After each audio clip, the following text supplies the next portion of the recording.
11h, Europe 1 Culture Média. Thomas Hill. Bonjour Frédéric. Bonjour Alors, Thomas, bonjour à quelles tous. sont les infos du jour? Alors des livres de cuisine à offrir, un ballet à voir en famille et puis un blockbuster qui ne plaît pas à tout le monde. Mais on commence avec la disparition de la fille aînée de Pablo Picasso. Elle s'appelait Maya Ruiz Picasso, elle est décédée paisiblement hier à l'âge de 87 ans. Elle était née de la liaison de l'artiste avec Marie-Thérèse Walter. Elle avait toujours eu une relation assez forte avec son père et elle a été une inspiratrice du maître lors de son enfance. C'est en 2021 qu'elle avait cédé à la France des toiles de son père, la plupart la représentant, ainsi que 2 sculptures et un carnet de dessin. Alors sachez qu'en ce moment elle fait l'objet d'une double exposition au musée Picasso à Paris jusqu'au 31 décembre. Si vous êtes là, allez-y. La première, c'est Nouveau chef-d'œuvre qui met en lumière ses fameux dons, et la seconde, Maya Ruiz Picasso, fille de Pablo, propose de relire une partie de la production du peintre sous le prisme de ce rapport filial. L'auteur Salman Rushdie dévoile un extrait de son nouveau roman. En effet, seulement 4 mois après son agression au couteau, l'auteur, qui depuis 30 ans est menacé par une fatwa à cause de son ouvrage Les versets sataniques, revient dans l'actu littéraire. Et c'est dans le magazine Le New Yorker qu'il a proposé cet extrait, une sorte de bande-annonce de son prochain livre. Victory City, c'est le titre, paraîtra en février aux États-Unis. En France, il faudra être un petit peu plus patient. Septembre pour la traduction chez Actes Sud. L'intrigue, elle prend place dans l'Inde au XIVe siècle et c'est tout ce que l'on sait pour le moment. Et puis si on est à Paris en famille pendant ses vacances, il y a un ballet à surtout pas manquer. Vous avez reconnu, Thomas. Ah oui, Lac des Cygnes. Évidemment, Lac des Cygnes de Tchaïkovski, un classique souvent programmé en fin d'année, toujours un défi pour les interprètes. Mais l'angle original que propose le théâtre Mogador à Paris, c'est de le réadapter pour les enfants. Mon premier Lac des Cygnes est donc raccourci et simplifié, 2 actes de 40 minutes chacun, mais sans pour autant perdre sa magie, c'est ce qu'on attend. La troupe de danseurs est dirigée par Karl Paquette, danseur étoile de l'Opéra de Paris.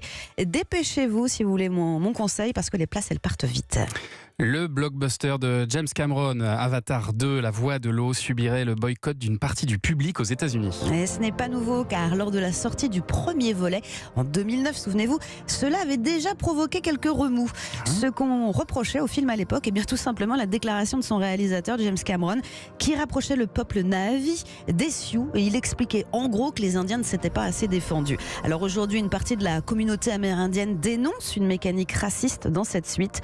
Le réalisateur ne ferait jouer que des acteurs blancs alors qu'il s'inspire de cultures non blanches. Il s'approprierait certains codes en dépit du bon sens, juste pour donner des qualités esthétiques à son film. Bon, pas sûr que ce boycott soit beaucoup suivi, parce que le film, toujours à l'affiche en France, a vraiment déferlé sur le box-office mondial, réalisant une des meilleures entrées depuis la période pré-Covid. Ah oui, c'est un énorme succès. En France, ça marche très très fort. Frédéric, on dispose plus que de quelques jours là pour nos cadeaux de Noël. Vous avez encore des petites idées à nous conseiller? Évidemment, je suis là pour ça. Aujourd'hui, j'ai choisi de faire le tri dans les nombreux beaux livres de cuisine. Ça, je sais que ça vous intéresse aussi, Thomas, vu cuisiner. Beaucoup. Des livres qui s'exposent dans les librairies en ce moment. Alors, on commence avec celui de quelqu'un qu'on connaît bien ici à Europe 1, Laurent Mariotte et sa cuisine française pour tous, où il revient au classique avec 80 basiques simples à réaliser et qui permettent surtout en cette période, enfin on croise les doigts avec les trains, cette période de se rassembler si on le peut. C'est une invitation à se retrouver à table, la famille, les amis. C'est vrai que ça faisait un petit moment que ça me trottait dans la tête. J'avais envie de réunir tous ces grands basiques, tous ces classiques de notre cuisine qui fabriquent des souvenirs à table et qui nous permettent de passer de bons moments. Donc il y a la truite aux amandes, il y a le poire aux vinaigrettes, le hareng pomme à l'huile, le pot-au-feu, la blanquette de veau, la tarte au citron, les madeleines, le millefeuille. Enfin voilà, je me suis amusé à rassembler tous ces grands classiques, tous ces basiques qui nous font du bien. Vous savez ce que vous allez manger, vos réveillons, Thomas? Mais pas encore, non, il faut que je me plonge dans ce livre absolument là. On va se régaler en tout cas avec Laurent Mariotte, et j'en profite pour vous annoncer une spéciale Noël de la table des bons vivants dès 11h sur Europe 1 ce samedi 24 décembre. Là, on va cuisiner la dinde, ouvrir des huîtres, et c'est Cyril Lignac qui ramène la bûche, pas mal. Sympa, Cyril. Et sinon, dans les ouvrages culinaires toujours, je vous recommande Gâteau à partager de Nicolas Alévin, qui fait partie de l'atelier Gâteau dans les Yvelines. 70 recettes à retrouver autour de douceur, ça c'est plutôt la pâtisserie, chocolat, caramel, fruits de saison. Et enfin, si vous souhaitez la Bible, c'est simple. C'est simple, c'est le titre de Yotam Ottolenghi qu'il faudra vous procurer. Le livre du chef israélien, il est sorti en 2018, ça fait un petit moment déjà, mais c'est toujours un best-seller. Alors il en a ressorti beaucoup depuis, mais Ottolenghi, celui qui s'appelle Simple, en l'occurrence, je vous préviens, il n'est pas si simple que ça.